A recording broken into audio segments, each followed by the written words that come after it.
One of the biggest bottlenecks in product management isn't execution. It's something that I like to call decision flow. You can have the best engineers, a well-researched roadmap, clear user insights, but if decisions aren't moving efficiently, progress stalls out. So what exactly is decision flow? Decision flow is when there are too many voices and there's no clear owner. And so you've got a lot of people weighing in, but no one person making a call. And what ends up happening is you end up reevaluating. Priorities continue to shift. Teams are scrambling to adjust. You also end up with overloaded communication channels. So you could have something like a Slack thread with 50 messages and no resolution.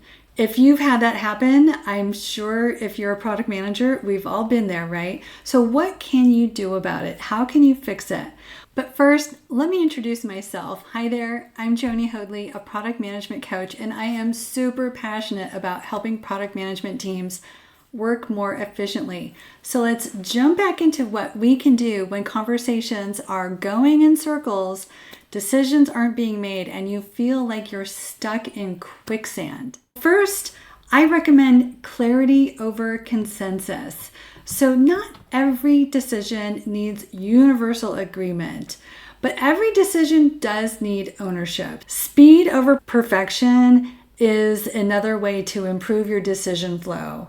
A fast, slightly imperfect decision is better than a perfect one that comes way too late. Jeff Bezos uses the approach of, is this decision reversible or not? The vast majority of decisions that you're going to be making as a product manager, they are reversible. So it's okay if you're not perfect. You can go back and tweak and iterate.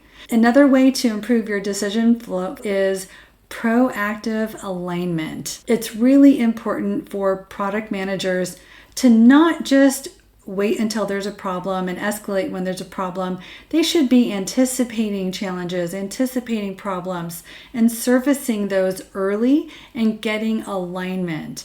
When I was at a previous company, we product managers knew that we could always count on there being something that we called a pocket veto. So we would go into these meetings with our entire leadership team ready to roll out a new initiative, and there'd be one person who you thought had alignment with the rest of the team, was on board, and then you'd find out after the meeting that they actually disagree and they're circumventing the process and they're seeding discontent.